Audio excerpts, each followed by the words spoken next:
Достар, сәлем, Дарикук каналына қош келдіңіздер. Бүгінгі қасиетті жұма мүбәрак болсын, тілек ниеттеріңіз қабыл болсын. Ал мен сіздермен жет шелпектің рецептісімен бөліскім келіп тұр. Өте дәмді, жұмсақ болып шығады. Жасап көріңіздер. Алдымен ыдысқа жұмыртқаны жарып, қант, тұзды саламын. Жақсылап араластырамын.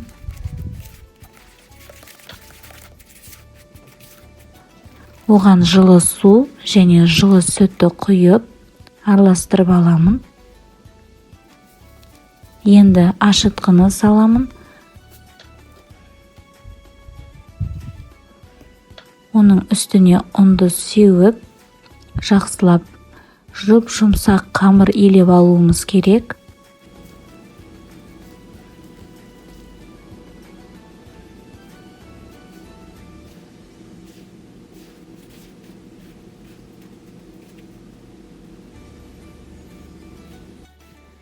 Енді қолымызға аздап сұйық майды құйып, жақсылап илеп аламын, қолымызға жабыспау үшін.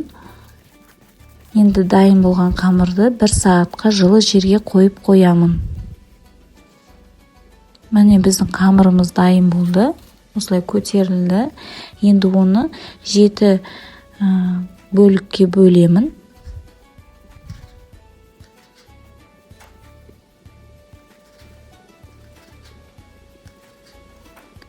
Одан кейін осылай күлшелеп аламын барлығын. Қалған қамырды да осылай күлшелеймін. Енді біздің шелпектерімізді осылай оқтаудың көмегімен жұқа етіп жайып аламын. Қызып тұрған майға екі жағынан осылай қызартып пісіріп алу керек.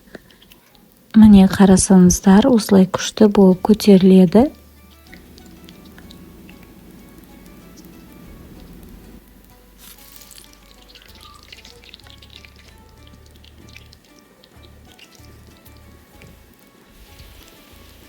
Осылай екі жақ бетін қызартып, әдемі қылып пісіріп алуымыз керек.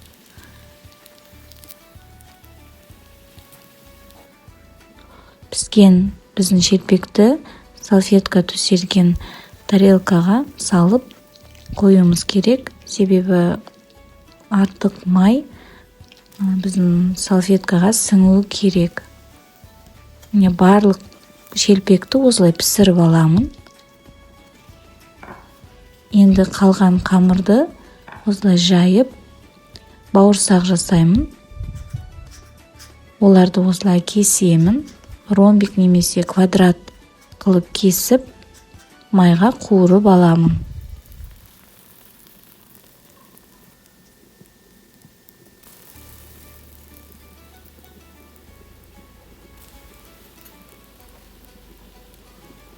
Міне біздің шелпектер дайын болды.